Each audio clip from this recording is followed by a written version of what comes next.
He looked back, past her shoulder. The street where he had been abandoned was now a distant, shimmering ribbon. The expensive cars that had ignored him were still speeding through the night, their drivers oblivious.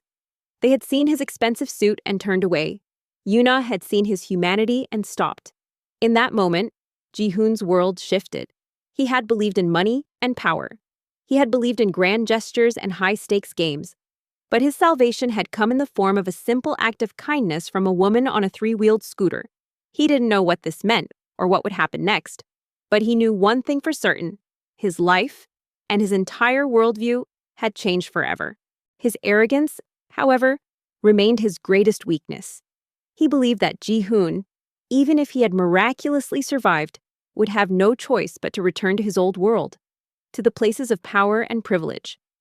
He had tightened security at all of Ji-hoon's known properties, placed surveillance on his most loyal executives, and monitored all of his financial accounts. He was a businessman playing a game of chess, and he believed he had captured the king. He was utterly blind to the possibility that the king had traded his crown for a raincoat and was now moving on a completely different board. The rain fell over Seoul in a relentless gray curtain. It was not a gentle shower, but a tempest of cold, whipping sheets that obscured the city's neon splendor. Streetlights bled into the downpour, their light distorted and scattered like a broken memory. In the midst of this urban deluge, Lee Ji-hoon held on to consciousness with a thread of stubborn pride. He was the CEO of Hanul Group, a man who had built an empire on the unshakable belief that every problem had a price and every obstacle could be removed with enough capital. Tonight, for the first time in his life, he found himself in a situation where his immense wealth was utterly useless. In the quiet sanctuary of the Internet Cafe, the trio was busy working. Ji-hoon, his mind sharper than ever, was the strategist.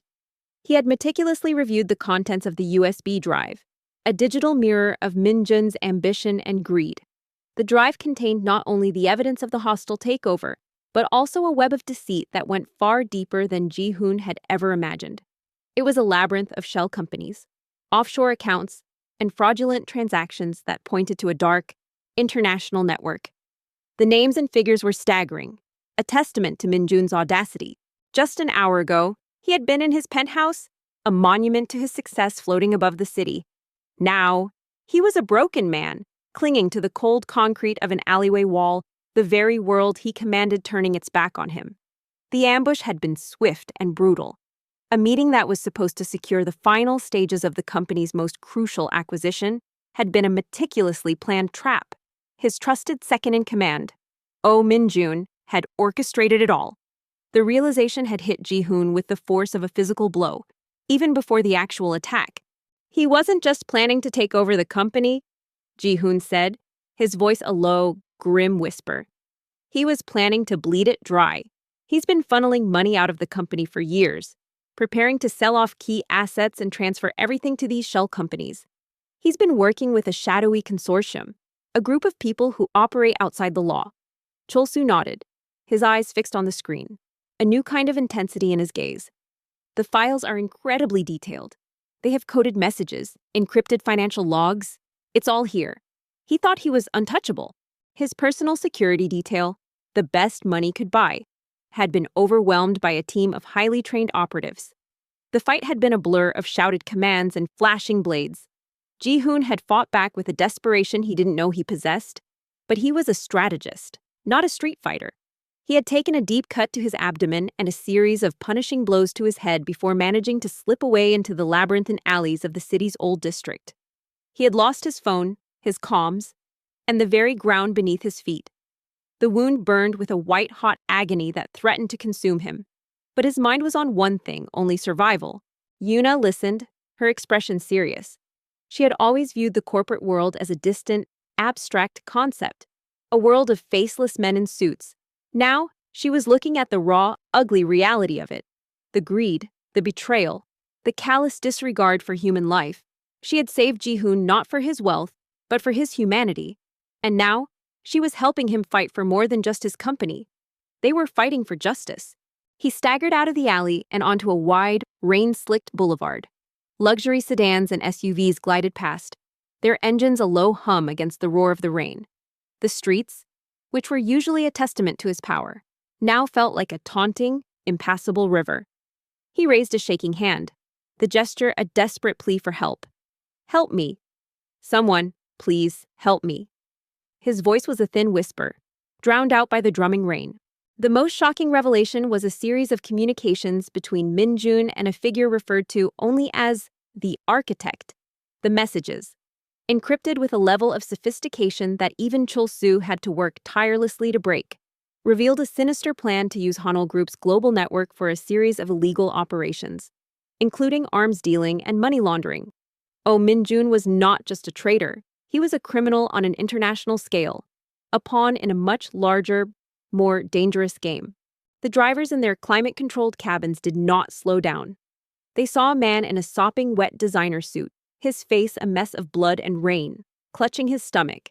They saw a vagrant, a lunatic, or perhaps a victim of a crime they wanted no part of. They saw a problem to be avoided. They rolled up their tinted windows, their expressions a mask of indifference, and drove on. The very symbols of his success, the vehicles that belonged in his world, were now ignoring his life-or-death plea. "This is no longer just about getting my company back," Ji-hoon said, the pain and frustration in his voice now replaced with a cold, righteous fury. "This is about exposing a criminal enterprise and making them pay for everything they've done." He looked at Yuna and Chul-soo, his eyes filled with a new kind of determination. "We have to be careful. They will stop at nothing to silence us." This was the true betrayal, not by Oh Min-jun, but by the very system he had so meticulously built his life around. He, Lee Ji-hoon, the man whose name commanded respect and fear, whose word could move billions, was nothing more than a beggar in the rain. His identity, his status, his wealth, all of it meant nothing in this moment of raw, human desperation. He was just a man bleeding on a street corner, a fleeting stain on the night's canvas. Yuna's network, once a simple web of delivery routes and friendly shopkeepers, now became their primary intelligence-gathering tool. She used her unassuming presence to move through the city, gathering snippets of information, observing Min-jun's security details, and identifying the weak links in his armor. She learned about his daily routines, his favorite restaurants, and the movements of his closest associates. Her knowledge of the city's back streets and hidden corners allowed her to move with an invisibility that Min-jun's high-tech security could never penetrate. A suffocating feeling of despair began to settle over him. His head throbbed, and the world began to spin. He sank down, his back sliding against the cold, grimy wall. He was losing strength, losing hope, his mother, his legacy. Everything he had worked for was about to slip away. He closed his eyes, the final surrender. The rain mixed with the blood on his face, a cold, metallic taste in his mouth. One evening, Yuna came back to the internet cafe, her face grim. "He's meeting with a man named Mr. Kim," she said, her voice a low whisper. "He's one of his closest associates. They are meeting at the Han River Park tonight. In a secluded spot, Min-jun's security is on high alert." Ji-hoon's mind raced. He knew Mr. Kim. He was a quiet man, but he was a key figure in the company's finance department, and he had been a loyal employee for years. The thought of him being involved in Min-jun's betrayal was a bitter pill to swallow. It was in this moment, on the very edge of unconsciousness, that he heard it. A low, throaty rumble, cutting through the drumming of the rain. It was not the purr of a luxury car, but the strained, sputtering groan of an old engine. He forced his eyes open and saw a blurry, yellow light approaching. It was an old three-wheeled electric scooter, a battered little vehicle that looked like it belonged to a bygone era. A faint, derisive chuckle escaped his lips. The very world he had shunned, the world of the common man, was the only one that had come for him. He tried to close his eyes again, to give up completely. "He's making a mistake," Ji-hoon said, his eyes filled with a new kind of focus. "He is underestimating us.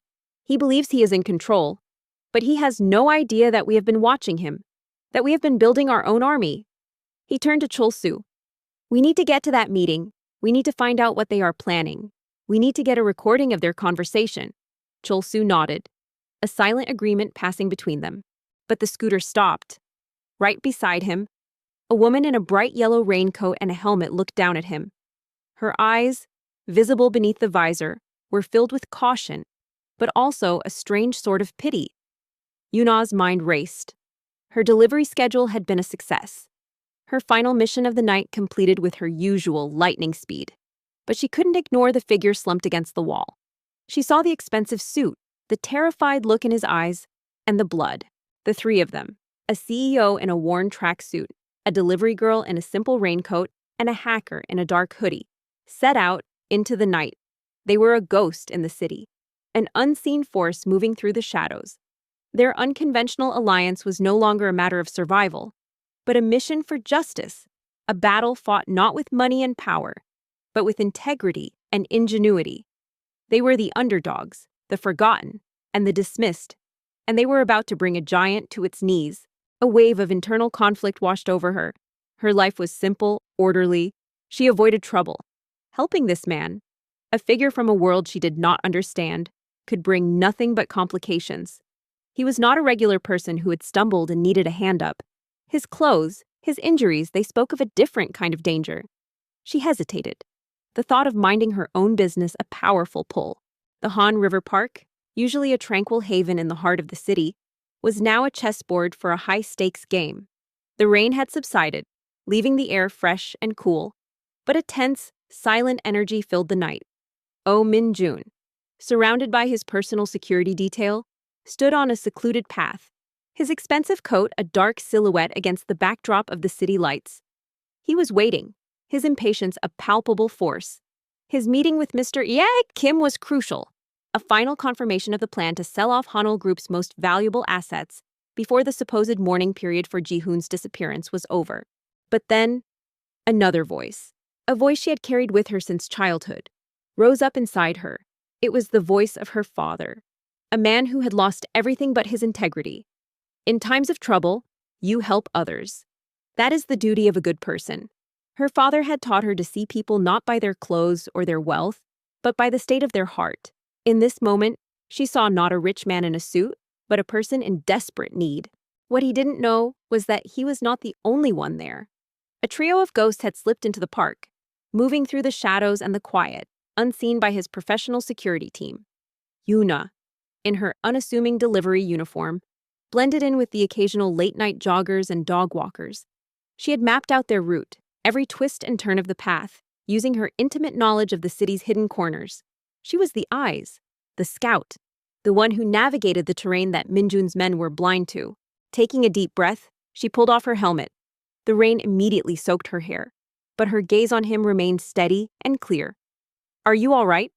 Her voice was calm and firm, cutting through the chaos of the storm. Ji-hoon's eyes snapped open at the sound. He saw her face, wet with rain, her hair clinging to her forehead, her eyes unwavering. For the first time, he truly saw her. Not as a blur in the rain, but as a person. And that person, he realized with a strange mix of shock and humility, was the only one who had stopped. Ji-hoon, dressed in a simple hoodie and jeans, his face obscured by a baseball cap, moved with a silent, purposeful grace.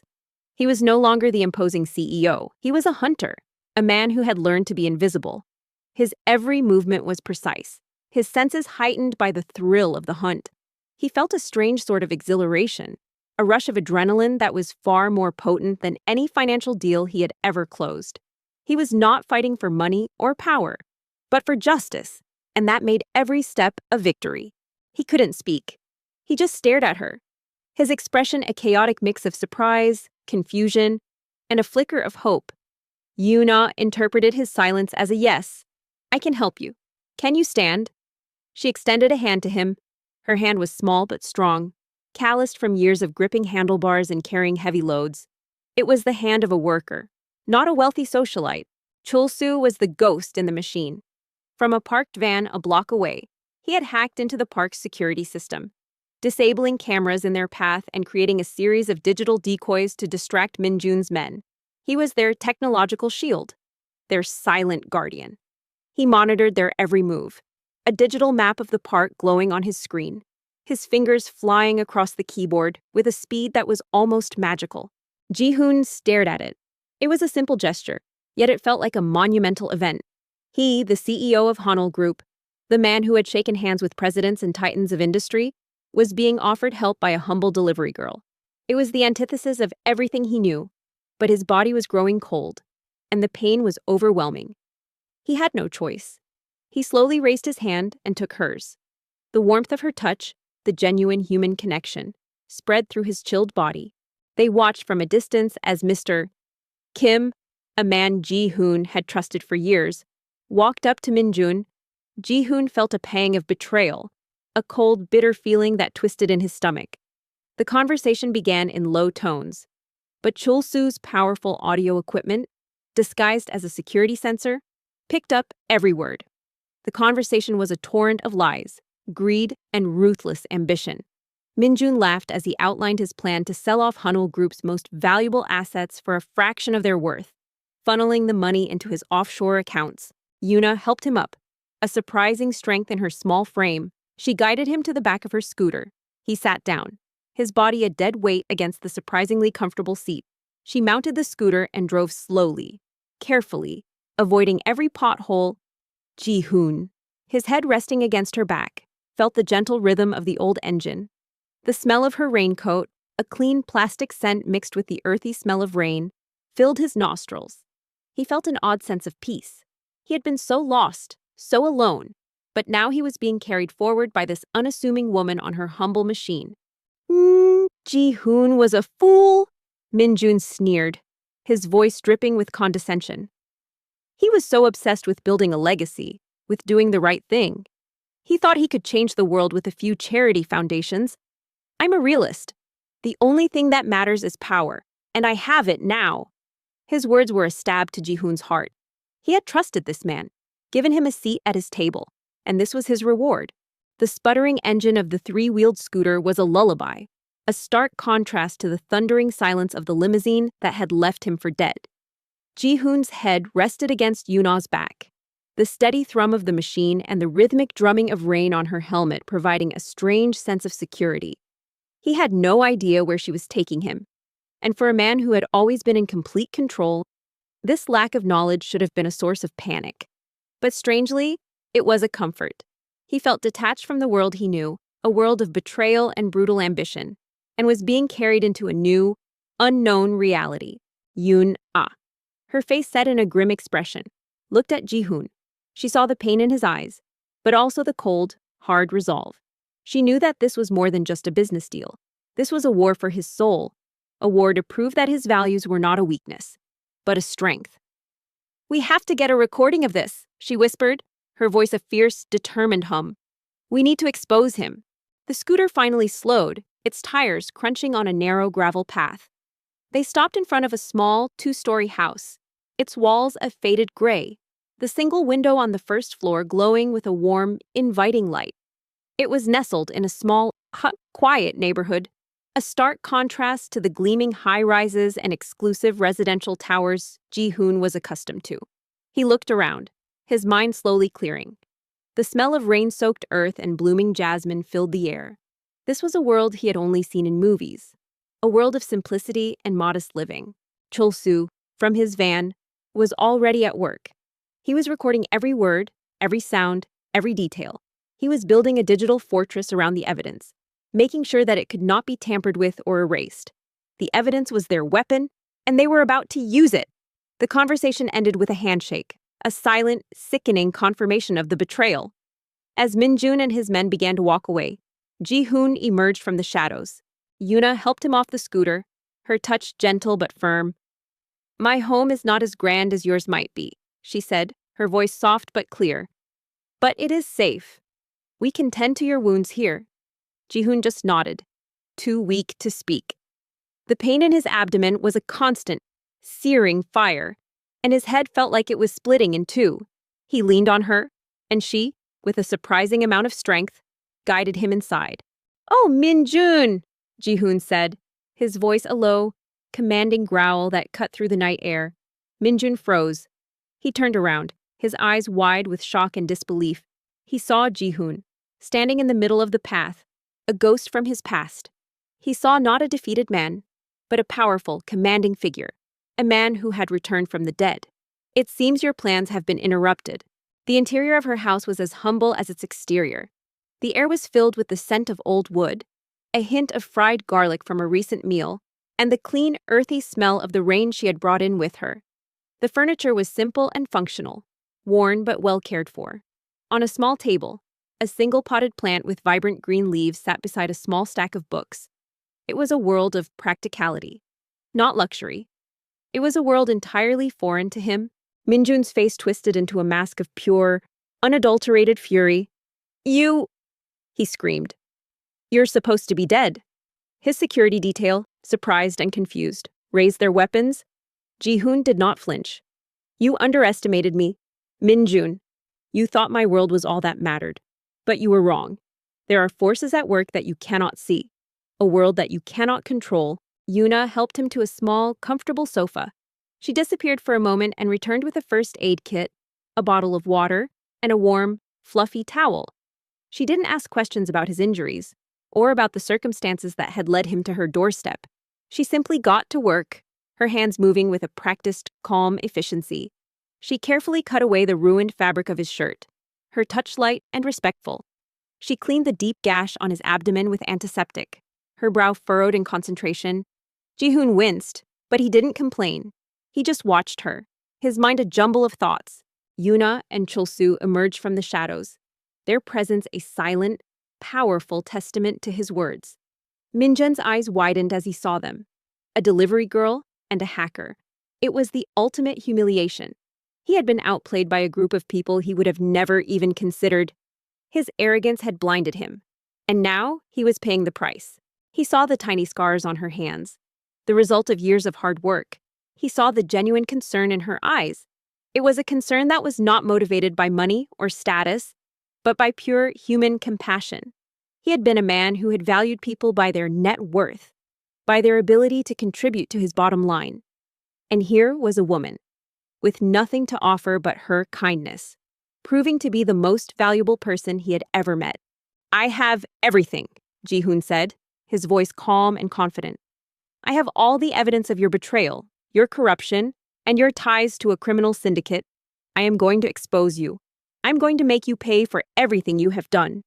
Minjun, his face a mess of fear and rage, lunged at Ji-hoon, but Ji-hoon was ready. He dodged the clumsy attack, and with a swift, practiced movement, he brought his fist down, knocking Minjun to the ground. The years of martial arts training he had undergone, a hobby he had taken up for discipline, now paid off in the most unexpected way. As she worked, he began to talk, his voice a low, raspy whisper. "My name is Lee Ji-hoon. I am the CEO of Hanul Group." He waited for a reaction, a gasp of surprise, a flash of recognition, a change in her demeanor. But there was none. She simply looked at him, her eyes steady. "I know who you are," she said, as if it was the most natural thing in the world. "Your face is on every magazine cover. But right now, you are just a man who is hurt." Her words were simple, yet they hit him with the force of a revelation. They stripped away all his titles, all his power, and left him with the simple, stark reality of his own vulnerability. The security detail, confused and intimidated, did not move. Their orders were to protect Minjun, but they were not prepared for a physical confrontation with the man they thought was dead. Ji-hoon stood over Minjun, his expression one of cold, righteous fury. "This is over," he said, his voice a final, decisive blow. The sound of sirens echoed in the distance, growing louder with every passing moment. Chul-soo had made a call to the police, his call going through an anonymous, untraceable server. Minjun's face went pale. He knew it was over. His reign was at an end. She finished cleaning and bandaging his wounds. "You need rest," she said, her voice still calm and soothing. "You are lucky the gash is not deeper. It will heal, but you need time." She gave him a glass of water and a few pain relievers. Ji-hoon drank, the cool liquid a balm to his parched throat. He lay back on the sofa, the exhaustion of the day finally catching up to him. He was safe, for the first time in what felt like an eternity. He felt safe. The sirens wailed in the distance, a sound of authority and finality that brought Minjun's miserable reign to a close. The police, acting on Chul-soo's anonymous tip and the damning evidence he had already leaked to an independent media outlet, swarmed the park. Minjun, bruised and beaten, was taken into custody, his pleas of innocence and his furious accusations against Ji-hoon falling on deaf ears. His security detail, caught between a rock and a hard place, quickly surrendered. Their faces were a study in shock and disbelief. their high-tech training rendered useless against an enemy they never saw coming. The reign of Oh Min-jun, a man who had built his empire on a foundation of lies and betrayal, had ended not with a bang, but with the quiet, dignified fury of the man he had tried to destroy. The next few days passed in a haze of fever and pain. Yuna was a constant, comforting presence. She cooked him simple, nourishing meals. She changed his bandages, always with that same calm efficiency. She didn't talk much, but her quiet care spoke volumes. In his lucid moments, Ji-hoon would watch her. She moved with a purposeful grace, tending to her plants, reading her books, or simply sitting in the quiet room, her presence a peaceful anchor in his chaotic world. Ji-hoon watched as Min-jun was led away, his face a mask of cold, righteous triumph. The months of living in the shadows, of being a ghost in his own city, had finally come to an end. He was no longer a victim. He was a victor, a man who had been reborn from the ashes of his own pride. He turned to Yuna and Chol-soo, his eyes filled with a deep, silent gratitude. They had been his saviors, his allies, his friends. They had shown him a world he never knew existed, a world of loyalty and kindness, a world where a person's worth was not measured by their bank account, but by the strength of their character. He learned about her life in fragments. She was a delivery driver, a professional with an almost obsessive attention to detail and a fierce pride in her work. She lived a life of quiet dignity, earning her living through honest labor. She had a strong sense of justice, a belief in doing the right thing, even when it was difficult. He saw it in the way she refused a tip from a difficult customer, in the way she helped an old woman carry her groceries, in the way she took him, a complete stranger, into her home. The next few days were a blur of activity. Ji-hoon was taken to a private hospital, where his wounds were treated by a team of doctors he had personally hired. He was surrounded by his most loyal executives, who had been anxiously waiting for his return. They were a small but powerful force, a group of people who had been waiting for the right moment to strike back at Min-jun. With Ji-hoon's return, their moment had come. The news of Min-jun's arrest and Ji-hoon's miraculous survival sent shockwaves through the corporate world. Hanul Group's stock, which had been in a free fall, began to rebound with a stunning velocity. The public, captivated by the real-life drama, watched with bated breath as the story of the lost CEO and his unlikely saviors unfolded. One afternoon, as he began to recover, he sat up on the sofa.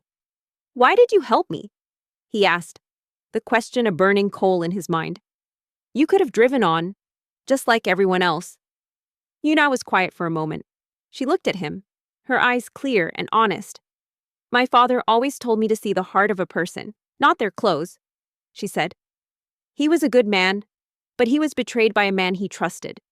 He lost everything, but he never lost his integrity. He taught me that a person's true worth is measured by their kindness, not their wealth. When I saw you, I saw a person in trouble. That was all." Ji-hoon, however, was no longer the man he had been. He had seen the dark side of his world, the emptiness of his power, the fragility of his wealth. He had been humbled by a simple act of kindness, and that humility had changed him forever. His first act as a returning CEO was not to exact revenge, but to do something that had never been done before in the history of Hanul Group. He held a press conference, not in a grand ballroom, but in a small, intimate setting, with Yuna and Chol-soo by his side. Her words were a mirror, reflecting his own life back at him. He had been a man who had built an empire on the very principles she rejected. He had valued people by their utility, by their ability to serve his goals. He had been betrayed by the man he trusted most, a man who had valued him only for his power. And now, he was being saved by a woman who valued him for his humanity. The irony was not lost on him. The media was in a frenzy, their questions a torrent of curiosity and speculation. Ji-hoon, however, was calm and composed. He began to speak, his voice a low, steady hum that commanded the attention of every person in the room. He told the story of his betrayal, his fall, and his salvation. He spoke of the day he had been left for dead on a street corner, and of the countless luxury cars that had passed him by. He spoke of his despair, his pain, and his loneliness. And then he spoke of Yuna. "Oh, Min-jun," he said, the name a bitter taste in his mouth. "He is my second in command. He betrayed me. He tried to have me killed." He explained the ambush, the stolen acquisition deal. the meticulously planned betrayal. Yuna listened, her expression serious and focused. "He thinks I am dead," Jihoon continued, a new light in his eyes. "But I am not, and I am going to make him pay for everything he has done. When I was at my lowest, when I was at the very edge of death, one person stopped to help me," he said, his eyes filled with emotion.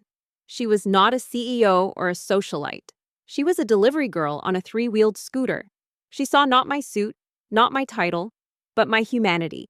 She saw a man who was hurt, and she did what was right. She saved my life. He turned to Yuna, his eyes a testament to his love and gratitude. Choi Yuna is not just my savior. She is my partner, my equal, and my most trusted ally. She taught me that true wealth is not in the money you own, but in the kindness you show to others. Yuna looked at him, not with fear, but with a quiet understanding. "You will need help," she said. "You cannot go back into that world alone. He controls everything. The police, the media, the company. He has an entire network of people working for him." She was right. He had lost his money, his contacts, and his power. He was an emperor without an army, a king without a kingdom. His words sent shockwaves through the room. The media, which had been preparing to write a story about a corporate comeback, was now writing a story about love, kindness, and redemption. Jihoon then introduced Chol-soo, his ghost in the machine, and praised his brilliance and his integrity. He announced that he was appointing both Yuna and Chol-soo to key positions within Hanul Group. Yuna would be the head of a new social responsibility division, the Yuna Foundation, and Chol-soo would be the head of a new cybersecurity division. "I need to get back to the city, to my people," Jihoon said, his voice filled with a desperate urgency. "But I don't know who I can trust anymore." He looked at her, his expression a mixture of vulnerability and determination. "I need your help. I have a USB drive with all the evidence against him. It is the only thing I have left." He held up a small, unassuming USB drive, the only item he had managed to hold on to during the attack. The public, captivated by the story, was overjoyed. The story of the CEO and the delivery girl, of power and compassion, of betrayal and redemption, resonated with them. The stock price of Hanul Group soared, and Jihoon's popularity reached an all-time high. He was no longer just a ruthless businessman. He was a symbol of hope and change, a man who had learned the hard way that true success was not in dominating others, but in lifting them up. Yuna looked at the drive, then at him. She knew that helping him meant stepping out of her quiet, simple world and into a world of immense danger and complexity. It meant putting her own life at risk. But she also saw the truth in his eyes. She saw the pain of betrayal, the burning desire for justice. She saw a man who had lost everything but his will to fight, and she knew, with a certainty that surprised her, that she could not abandon him. "All right," she said, her voice filled with a quiet resolve. "I will help you. We will get you back to the city, but we will do it my way. We will use my world, not yours." Jihoon just nodded, a wave of relief washing over him. He had lost everything, but he had found something far more valuable, a powerful, unexpected ally. In the quiet of his old penthouse, now his new home with Yuna, Jihoon looked at her with a new kind of respect and admiration. He had once believed that he had everything, but now he knew that his life had been empty. She had filled it with purpose, with love, and with a sense of peace he had never known. She was not just a woman who had saved his life. She was a woman who had taught him how to live. Their journey was not over. It had just begun. For a man who had commanded vast networks and countless resources, Lee Ji-hoon found himself in a peculiar position, utterly dependent on a humble delivery girl. After a week of quiet recovery in Yuna's home, the pain in his abdomen had dulled to a manageable ache, and the fog in his mind had finally cleared. His mind, once a whirlwind of corporate strategies and financial projections, was now focused on a single, pressing task: reclaiming his life and avenging the betrayal of Oh Min-jun. The press conference had changed everything. Ji-hoon's candidness about his journey and his powerful words about Yuna resonated deeply with the public. Their love story, a tale of a wounded CEO and a compassionate delivery girl, became an instant sensation. The media, which had once been filled with cynical corporate gossip, now churned out articles and broadcasts celebrating their unlikely romance. They were hailed as a modern-day fairy tale. a symbol of hope and a testament to the power of genuine human connection. Hanul Group's public image, once defined by its cold, ruthless ambition, was now bathed in the warm glow of this new, inspiring narrative. He had expected to return to his opulent world, to the high-tech, fast-paced game of corporate warfare. Instead, Yuna had led him to a world he never knew existed. His first step back into the city was not in a chauffeur-driven limousine, but on the back of her three-wheeled scooter. He felt a strange mix of exhilaration and humility as the little vehicle weaved through the city's back alleys. The parts of Seoul that were invisible to the powerful elite. They were a ghost, a pair of figures moving silently and unseen. Cloaked by the very simplicity and anonymity that he had once disdained, Ji-hoon returned to the helm of Hanul Group. But he was a changed man. The ruthless, solitary CEO was gone, replaced by a leader with a new vision. He focused not just on profit, but on purpose. The Yuna Foundation became a pillar of the company's new identity, channeling resources into helping small businesses, supporting young entrepreneurs, and providing aid to underprivileged communities. His decisions were transparent, his leadership was collaborative, and his personal life, once shrouded in mystery, was now an open book. The company thrived under his guidance, its success a direct reflection of his newfound humility and integrity. "We cannot go to your office or your home," Yuna said, her voice a calm hum over the engine's sputtering. "He will have eyes everywhere. We need to operate from a place he would never think to look." Ji-hoon just nodded, his eyes scanning the narrow streets, the small businesses, the ordinary people who went about their lives, oblivious to the high-stakes drama unfolding around them. He had lived in a world of glass towers and sterile boardrooms, a world where human connection was a transaction. This world, with its smells of street food and the sound of people talking and laughing, felt more real, more alive. For Yuna, however, this new life was a constant, unsettling adjustment. She was no longer just a delivery girl. She was the woman who had saved Lee Ji-hoon, the symbol of the new Hanul Group, and soon to be his wife. The transition from her quiet, simple world to the dazzling, high-stakes world of Seoul's elite was jarring. The media followed her every move. The paparazzi were a constant presence, and the expectations of a wealthy socialite were overwhelming. She was expected to attend lavish parties, wear expensive dresses, and carry herself with a grace and poise she simply did not possess. Yuna took him to a small, unassuming internet cafe tucked away in a quiet residential district. The cafe was run by an old man who greeted Yuna with a warm smile and a familiar nod. It was here, in this humble setting, that she introduced him to her secret weapon, Kim Chol-soo. She tried to adapt, but she often felt like an imposter. The people she met in Ji-hoon's circle, the men and women who had grown up in a world of privilege and power, often treated her with a polite but condescending air. They praised her for her courage and pure heart, but their eyes held a flicker of amusement and a hint of disdain. She was the delivery girl who had become a princess, a modern-day Cinderella story. While the public adored her, the inner circle of the elite viewed her as a curiosity, a temporary fascination.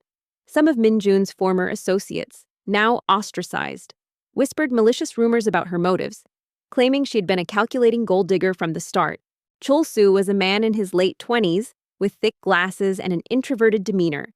He was hunched over a computer, his fingers flying across the keyboard with a speed and precision that were breathtaking. He was not a corporate consultant or a high-ranking executive. He was a hacker, a digital ghost who lived in the shadows of the internet, a man who believed in a different kind of currency information and justice. Ji-hoon saw her struggle. He had spent his life in this world, and he knew its rules. He also knew its cruelty. He was fiercely protective of her, never leaving her side at public events, his hand a constant, reassuring presence on her back. When a particularly spiteful socialite made a condescending comment about her past, Ji-hoon's smile vanished. He calmly and publicly corrected the woman, his voice a low, dangerous growl. "My wife is the most courageous person I have ever met. She saved my life when 1,000 people in your world ignored me. Her integrity is worth more than all the money and titles in this room combined."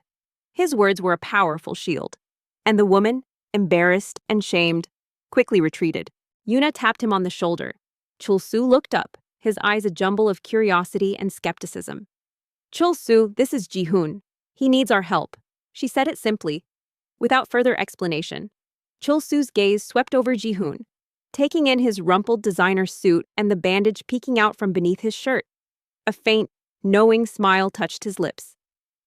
I heard a rumor about a CEO who disappeared. So the rumors were true, but the true test came from an unexpected quarter. An ambitious investigative reporter, looking to make a name for himself, began to dig into their story. He was not interested in a fairy tale. He was interested in a scandal. He connected Yuna's past with Ji-hoon's disappearance, twisting the narrative into a dark, sinister conspiracy. The headlines were sensational and vicious. The CEO's savior or his seducer. The mystery of Hanul Group's power grab. The article suggested that Yuna had not saved Ji-hoon out of kindness, but out of a calculated plan to trap him and take over his empire. Ji-hoon, used to being treated with a mixture of deference and fear, was taken aback by Chul-Soo's casual tone. He felt a flicker of annoyance, but he quickly suppressed it.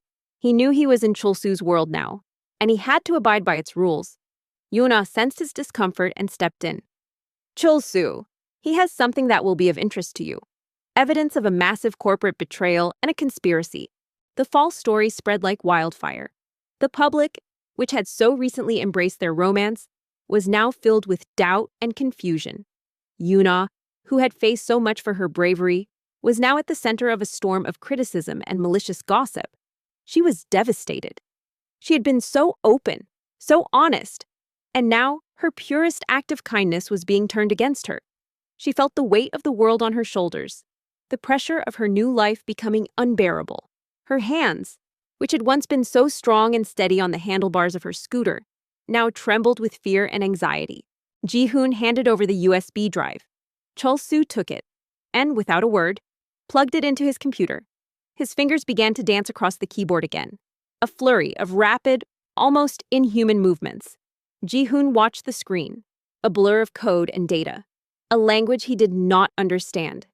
He had always relied on his IT department for such things, but he knew, instinctively, that Chul-Soo's skills were far beyond anything a corporate team could offer. Ji-hoon was a storm of a different kind. He was filled with a cold, protective rage. He wanted to sue the reporter, to shut down the news outlet, to use all of his power and influence to destroy the man who had dared to sully Yuna's name. But Yuna stopped him. Fighting fire with fire will not work, she said, her voice quiet but firm. It will only make us look like we have something to hide. We have to be honest. We have to show them the truth. She suggested a public press conference, a final, definitive stand against the tide of lies. After a few tense minutes, Chul-Soo sat back in his chair. It's encrypted, he said, his voice flat. A high-level corporate security protocol. A normal person wouldn't be able to crack it in 100 years. He looked at Ji-hoon. A challenge in his eyes? But I am not a normal person. He began to type again, his concentration absolute. The silence in the small cafe was broken only by the soft clicks of the keyboard and the distant hum of the computers. The day of the press conference, the room was packed with reporters, cameras flashing like 1,000 tiny stars. Ji-hoon stood at the podium, his face calm and composed. He spoke first, his voice steady and powerful. He recounted the night of his disappearance, of his despair and his loneliness, and of the single, brave act that had saved his life. The world I lived in, the world of luxury cars and wealth, looked at me and saw a problem to be avoided, he said, his eyes scanning the room. The world of a simple delivery girl looked at me and saw a person who needed help. My life was saved not by a bank account, but by a heart full of kindness and a spirit full of courage. Ji-hoon watched him work, a grudging respect growing in his heart. This man, a nobody in his world, was a master in his own. He was a king in his own digital kingdom. It was another blow to his ego, another lesson in the value of people. He had always believed in a hierarchy of worth, a pyramid with himself at the very top.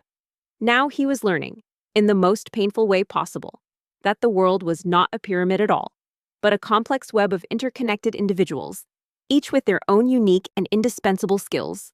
He then stepped back, and Yuna, her face pale but her eyes filled with a quiet, fierce determination, stepped forward.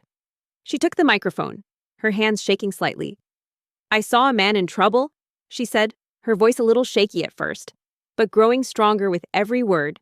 I did not see a CEO, I did not see a billionaire. I saw a person, just a person. And I did what was right. I am not a gold digger. I am not a hero. I am just a person who believed in doing the right thing. And I love this man with all my heart." Her words, simple and honest, silenced the room. The reporters, who had come for a scandal, were now witness to a confession of a love so profound, so pure, that it transcended all of their cynicism. An hour passed, then two. Ji-hoon began to grow restless. But Yuna's calm presence kept him in check. She sat beside him, her hand occasionally resting on his arm. A silent reassurance. He felt a sense of peace he had not felt in years. He realized that this was not just a mission for him, it was also a test of his faith in others. He had trusted Yuna, and she had delivered. Now he had to trust her ally, a man he had just met. The press conference was a resounding success.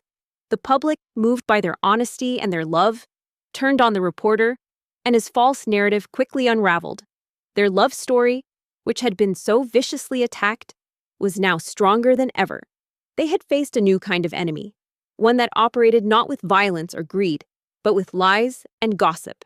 They had won, not with power or wealth, but with truth and integrity. They had proven, once again, that their love was their greatest strength, and that their bond was unbreakable. Finally, Chol-soo let out a low whistle. A new window appeared on his screen, a collection of neatly organized files. The encryption had been broken. "Impressive," Chol-soo said, his eyes still fixed on the screen. "Oh, Min-jun is a meticulous man. He thought he had covered his tracks, but he made one fatal mistake." He turned to Ji-hoon, a glint of triumph in his eyes. "He underestimated you. He assumed you would be dead. So he left a backdoor in the encryption, a sort of personal insurance policy. He wanted to be able to access the files himself later, to blackmail the people he was working with." The storm of public opinion had passed, leaving behind a fragile calm.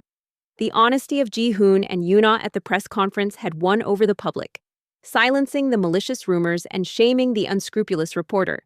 Their love story, now a testament to the power of truth, was more popular than ever. But for Yuna, the pressure of her new life remained. The world of wealth and privilege, with its endless social obligations and unspoken rules, was still a foreign land to her. She felt a growing sense of isolation, a deep-seated fear that she did not truly belong. Ji-hoon's mind raced. Min-jun's paranoia and greed had been his undoing. "He is working with others," Ji-hoon said, a grim certainty in his voice.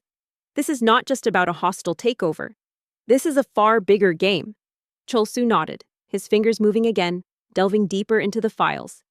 "You're right," he said, his voice now serious. "This isn't just about Hanul Group. There are bigger players involved. He has been funneling money out of the country for a while now. The files mention an international consortium. They're a ghost network, a syndicate of powerful individuals who operate in the shadows." The feeling was exacerbated by the lingering presence of Oh Min-jun's shadow. Though he was in jail, his network of associates, the powerful members of the shadowy consortium, remained at large. They had been humiliated by Ji-hoon's comeback, and their revenge was cold and patient. They could not touch Ji-hoon directly, for he was now a public hero, but they could touch the one person he held most dear, Yuna. They began a new campaign, a subtle but insidious assault on her character. They used social media, anonymous blogs, and whispered conversations in exclusive clubs to paint her as a fraud, a manipulator, a woman who had used her humble background to climb the social ladder. The gravity of the situation hit Ji-hoon with the force of a physical blow. This was not a simple corporate rivalry.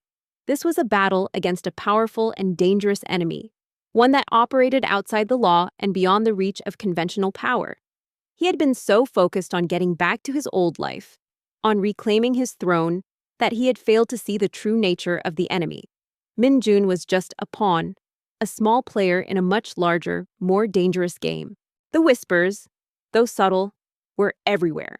At a high society charity gala, a group of women would stop talking as Yuna approached, their faces a mask of polite but cold indifference. A famous gossip columnist would write a thinly veiled article about the new princess and her old secrets, alluding to a past that did not exist. Yuna, who had once been so resilient in the face of adversity, found herself struggling. She felt like she was drowning in a sea of judgment and cynicism, and she could not find a way to fight back. Her integrity, her greatest strength, was now being used against her, twisted into a weapon by her faceless enemies. "We cannot go to the authorities," Ji-hoon said, his mind already working on a new strategy. "This network is too powerful. They will find a way to silence us." He looked at Yuna, his eyes filled with a new kind of determination. "We have to fight them on their own terms. We have to beat them at their own game." He had been a man of power and wealth, but he had been outplayed. Now, he was going to become a man of justice and integrity, and he was going to fight for what was right. Ji-hoon saw her pain, and it broke his heart. He was a man who could fight a corporate battle with a cold, calculated fury. He could outsmart a traitor, and he could expose a criminal syndicate. But he was powerless against a malicious whisper, a cruel rumor that was designed to break a woman's spirit. He wanted to use all of his resources to find the culprits, to sue them, to destroy them. But Yuna, her face pale but her eyes filled with a quiet, fierce resolve, stopped him. "Fighting with them will only make it worse," she said. "It will show that their words have power over us. We cannot let them win." Yuna looked at him, her expression a mix of awe and resolve. He had been a CEO, a titan of industry. But now, she saw him not as a defeated man, but as a warrior, reborn from the ashes of his own pride. She knew that he was no longer fighting for his company or his legacy. He was fighting for justice, and in doing so, he had become a better man. "We're in this together," she said, her voice a calm assurance. Chul-soo, still hunched over his computer, simply nodded. The three of them, an injured CEO, a delivery girl, and a quiet hacker, had formed a powerful, unconventional alliance. Their war against the shadows had just begun. She suggested a different approach. They would not fight with lawsuits or public statements, they would fight with action. They would show the world, not just with their words, but with their deeds, that their love was real, and that her integrity was unshakable. They decided to launch a new initiative through the Yoon-Ah Foundation. They would go to the very places that had been affected by Min-jun's corruption, the small businesses and the communities he had bled dry. They would not just donate money, they would work with the people, side by side, to help them rebuild their lives. The news of Lee Ji-hoon's disappearance spread through the upper echelons of Seoul's corporate world like a chilling whisper. At first, it was just a rumor, a frantic, hushed speculation that echoed in the glass towers of the city. Then, as the hours turned into days, and no statement was issued from Hanul Group or its enigmatic CEO, the rumors hardened into fact. The media, initially cautious, now went into a frenzy. Oh Min-jun, his face a mask of practiced grief, stepped forward to address the press. With a voice choked with feigned sadness, he announced that his mentor and friend, Lee Ji-hoon, was presumed to be a victim of a tragic accident, a sudden and inexplicable vanishing. Their first stop was a small fishing village that had been a major supplier to Hanul Group. Min-jun's fraudulent deals had bankrupted the village, leaving its people destitute. Ji-hoon and Yuna, in simple work clothes, went to the village and began to work. They did not just write a check.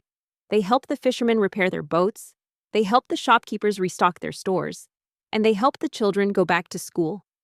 They spent weeks in the village, their hands and faces smeared with dirt, their days filled with hard, honest labor. Behind the scenes, however, Min-jun was a man consumed by a different kind of emotion paranoia. His plan had been meticulously executed. The ambush had been flawless. The operatives had confirmed the target was neutralized, and a body had been disposed of. But there was no confirmation, no definitive proof of death. The lack of a body gnawed at him, a tiny sliver of doubt that grew larger with every passing hour. He had worked too hard, waited too long, for a single loose end to unravel his master plan. The villagers, who had initially been skeptical, were moved by their sincerity.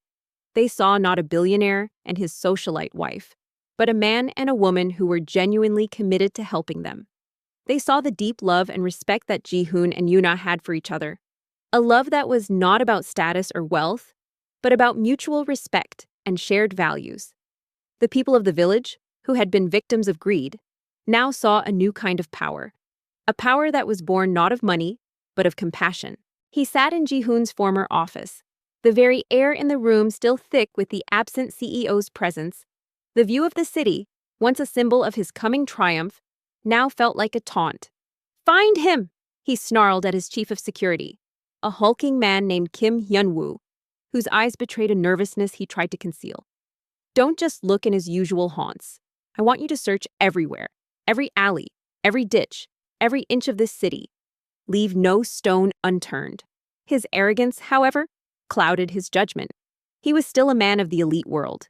He instructed his men to search in the places he knew, the luxury neighborhoods, the high-end clubs, the corporate retreats. He could not and would not imagine Ji-hoon surviving in the underbelly of Seoul, in the world of common folk. The media, which had been expecting a brief photo op, was shocked. The reporter who had tried to smear Yuna's name was forced to eat his words. His articles, once so sensational, now seemed hollow and petty. The public, captivated by their story, began to share their journey on social media, their posts filled with praise and admiration. They were no longer just a fairy tale. They were a movement, a symbol of hope and a testament to the power of kindness. Meanwhile, Ji-hoon, Yoon-ah, and Chul-soo began their work. Their headquarters was not a lavish office, but a small, cluttered internet cafe. Their mode of transportation was not a high-speed vehicle, but a battered three-wheeled scooter. They were a ghost in the system, moving through the cracks of the city, unseen and unheard. Ji-hoon's physical wounds were healing, but the psychological ones were still raw. The betrayal of Min-jun was a burning constant, and the realization of how easily he had been discarded by his own world was a cold, hard truth he was still grappling with. Yuna felt a new sense of purpose. She was no longer a victim. She was a warrior, a woman who was fighting for justice not with words, but with her actions. She felt at home in the village, surrounded by people who saw her not for her title, but for who she was. She realized that she did not need to be a socialite to be worthy of Ji-hoon's love. She just needed to be herself. And in doing so, she had won. She had defeated her enemies, not with anger or revenge, but with her unwavering integrity. "He will be looking for me in all the wrong places," Ji-hoon said, his voice a low, confident murmur. He had spent his life analyzing human behavior, predicting market trends and the moves of his rivals. Now, he was applying those same skills to survival. His pride will be his downfall. He cannot conceive of a world where I would exist outside of a luxury apartment or a corporate jet. He will be looking for a king, not a ghost. Their love, which had been so fiercely tested, had emerged stronger than ever. They had faced betrayal, and they had won. They had faced public ridicule, and they had won. They had faced a silent, insidious war of rumors, and they had won again. They had proven to the world and to themselves that their love was not a fairy tale, but a powerful, unshakable reality. They were a team, a couple, a force of nature. And together, they were unstoppable. Their first step was to create a digital presence, a series of small, unsettling tremors that would shake Min-jun's confidence. Chul-soo, the master of the digital world, began to work his magic. He created a series of encrypted messages that began to appear on the personal and corporate devices of Min-jun's inner circle. The messages were simple, just a few lines of code or an image, but they were carefully crafted to mimic Ji-hoon's own personal communication style. They were whispers from the grave, a chilling reminder that the CEO might not be as gone as they believed. The journey through the fishing village had been a cathartic one for both Ji-hoon and Yuna. They had faced their past, confronted their fears, and discovered a new sense of purpose. For Ji-hoon, it was the realization that his wealth and power were not an end in themselves, but a means to do good. For Yuna, it was the discovery that her worth was not defined by her social status, but by her integrity and her unwavering kindness. They returned to Seoul not as a CEO and his socialite wife, but as a couple who had found their footing in a world that was constantly trying to knock them off balance. The effect was immediate. Min-jun's lieutenants began to show signs of strain. Their conversations, which Chul-soo was now able to intercept with frightening ease, were filled with growing fear and doubt. "Did you see the message?" one of them would say in a hushed tone. It was exactly his style. It couldn't have been a coincidence. Min-jun, furious, dismissed their concerns as mere superstition. "It's a trick," he roared. "A desperate attempt by some fool to create chaos. Ji-hoon is dead, but even he," in the quiet of his office, began to feel a tremor of unease. He started seeing Ji-hoon's face in the crowds, hearing his voice on the phone. The ghost of Lee Ji-hoon was beginning to haunt him. Their story had become a public phenomenon. The media, no longer interested in gossip, was now captivated by their mission. Journalists from around the world came to the fishing village to document their work, and their articles and documentaries were filled with praise and admiration. They were no longer just a fairy tale.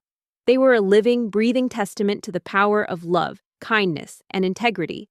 Their enemies, the members of the shadowy consortium, watched in silent fury.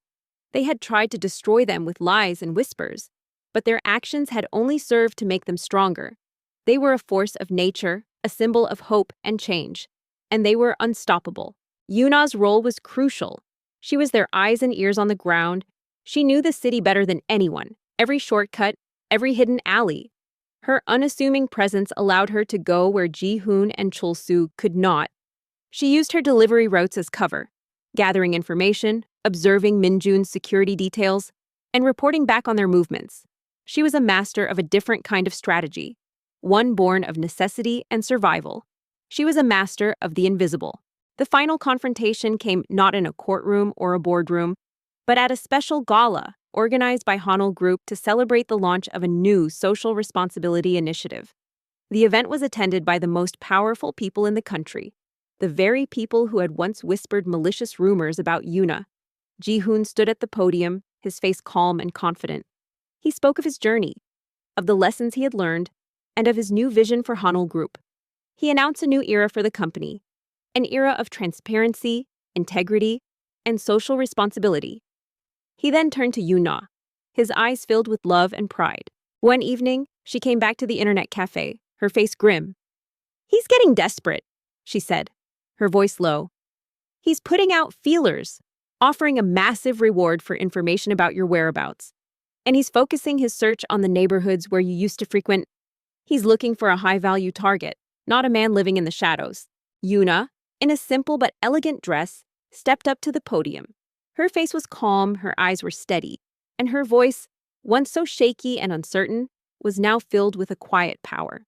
She spoke of her life as a delivery girl, of the kindness of strangers, and of the simple, honest values that had guided her through her life. "I am not a hero," she said, her voice a low, clear hum. "I am just a person who believed in doing the right thing. I believe that every person, no matter their status or their wealth, deserves to be treated with dignity and respect. And I believe that love, when it is real and true, is the most powerful force in the world."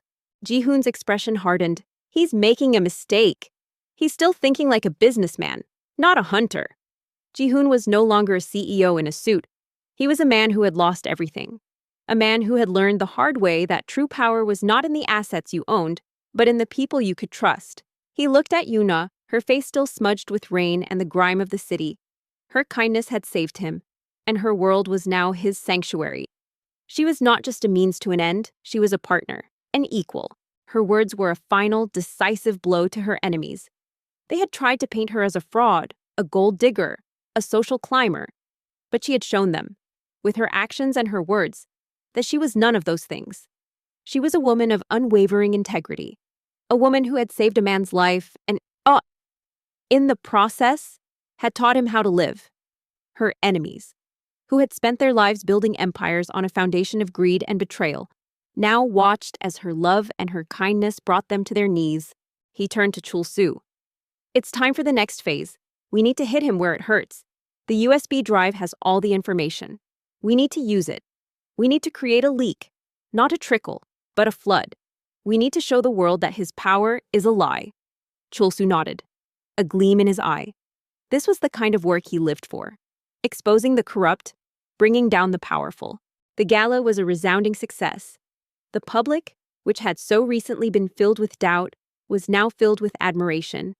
The members of the shadowy consortium, realizing their defeat, retreated back into the shadows. Their reign was over, and their power was broken.